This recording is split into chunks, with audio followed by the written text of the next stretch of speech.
So welcome back to In the Spotlight. In this segment, we have with us the brand new Illinois GOP Chairman, Don Tracy. Don, welcome to our program. Thank you for coming on. Thank you for having me. Well, let's just get started. In our last segment, we went over a little bit of Illinois' fiscal condition, and of course, Fitch ratings moved us from a negative outlook to a positive outlook, even skipping the stable outlook. So Pritzker's saying, "Hey, this is great. This just shows that we know how we have strong financial management skills." Now, obviously, when you get $8 billion in federal revenue coming straight just to the state and then additional money going to sub-governments, it's easy to paper over some of the underlying problems that are still existing there. So, I think the Republicans as a whole, we're very cautious about this. While we're happy that our bills got paid down some degree, there's really big issues circulating in the state of Illinois now. In your mind, what are some of the biggest crises that the Republicans need to discuss and talk about ahead of the 2022 governor's race? Well, on this, the budget issue, it is amazing how good a federal bailout can make your state finances look, and then how you can take credit for it and claim being a financial wizard simply because you got bailed out. For a long time we were all wondering how is the state ever going to manage without going into some form of bankruptcy. And I don't know about you, Kathleen and Jeannie, but I've always thought that their main plan was a federal bailout, and guess what? That's what they got. That is what they got. But I'm a member of the RGA, which is the Republican Governors Association, and that, of course, is a group of red state governors, and those governors are using their bailout money or the federal largesse to develop really large surpluses in their states and to do tax cuts. Specifically, Iowa is doing just that. So that's another price we pay for the financial dysfunction in this state. Instead of getting a tax cut as a result of this federal money, we're trying to pay down liabilities. Well, on top of it, he only balanced his budget because he added another $660 million to corporate taxes that he had promised in 2019. And so, he actually raised taxes on corporations to help balance the budget. We did the opposite of what red states are doing, is what I'm saying. So we've got deep financial concerns still here in the state. Absolutely.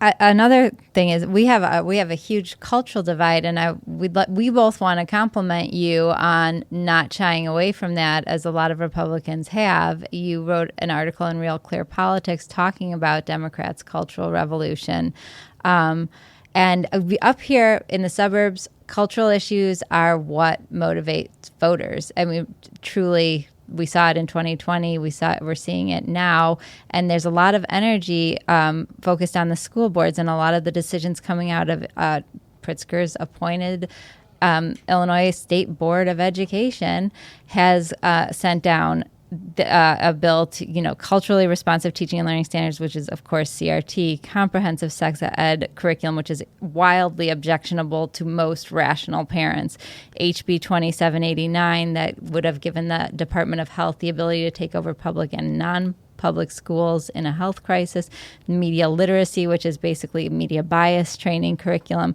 I mean, these parents are are up in arms and motivated and ready to be mobilized over, the Pritzker School Board turning them their schools into indoctrination camps. So how do you plan to make sure that these parents stay engaged through 2022? Because it's easy to feel like the school boards will maybe give them some small wins so they go away and then they can continue doing what they're going to do.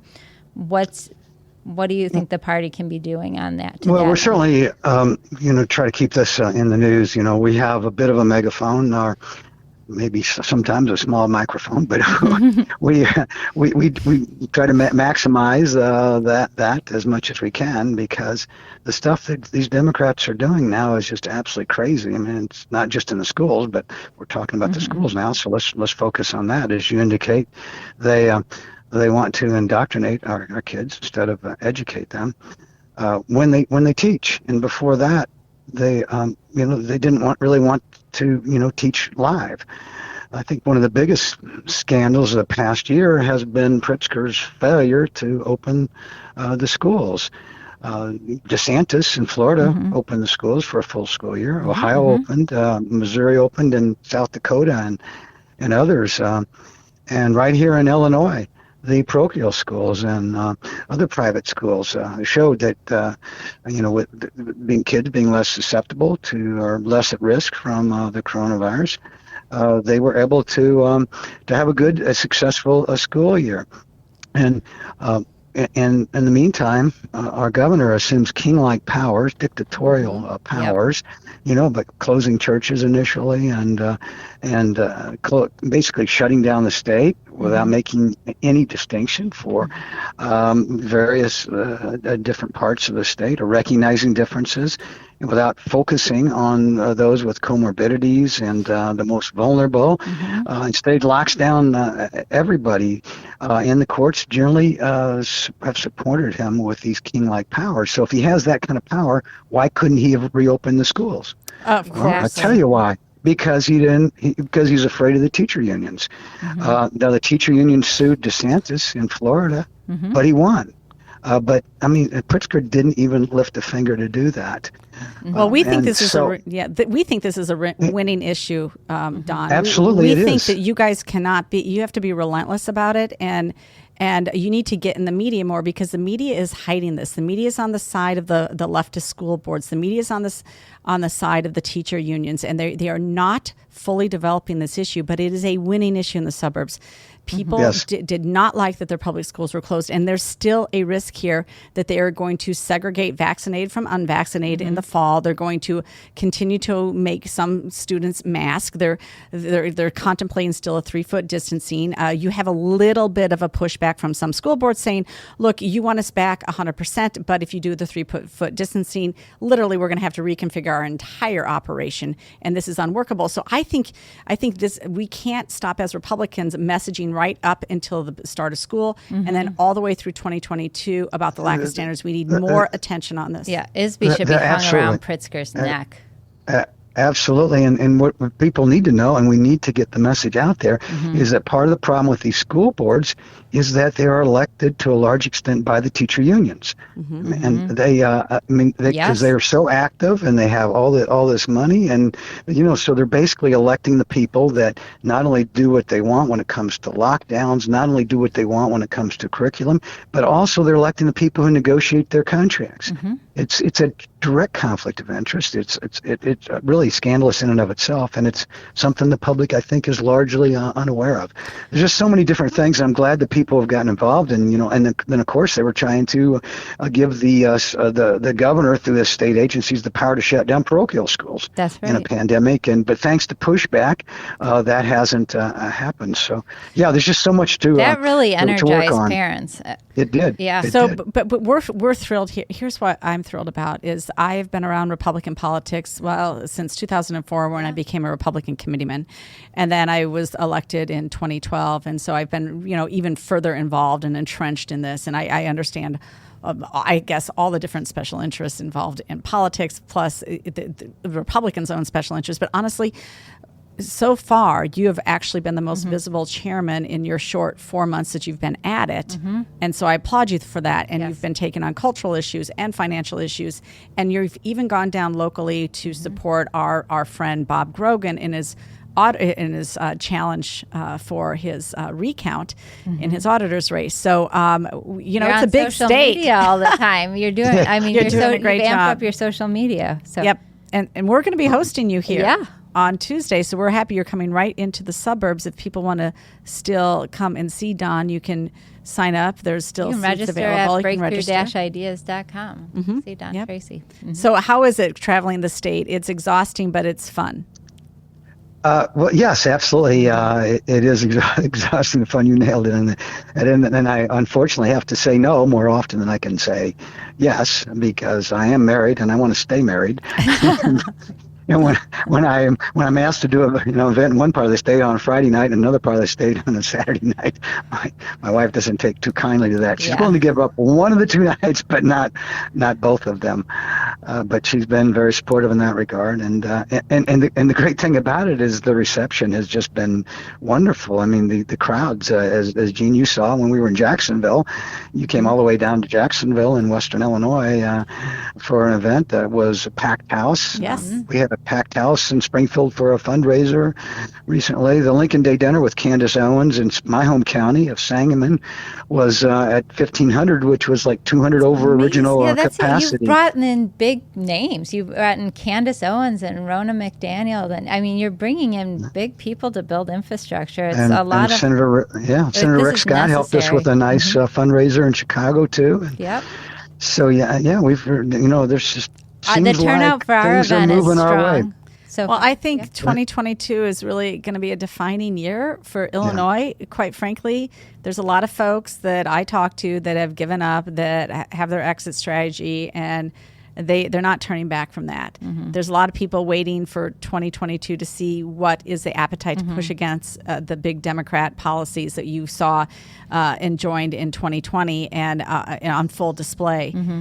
We've got a crime problem. J.B. Pritzker has his own Willie Horton, a Michael Dukakis issue with this Ray Larson that was let out, and the way that he's handling the parole board. We're going to talk to some state senators about that further. I hope people wake up. Well, they seem to be, and I just wish the election were this fall, not fall of 2022, because I do feel like the pendulum is really swinging our way. That is a very good point. Too. Yeah, great.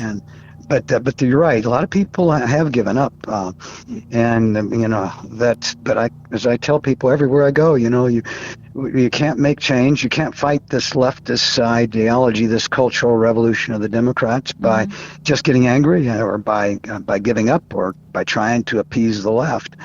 And certainly we can't by surrendering. And by the way, do you know what an appeaser is? An appeaser, that is a man or a woman who keeps feeding the crocodile in the hopes they'll be the last one to be eaten. Exactly. Yes, Winston Churchill's definition.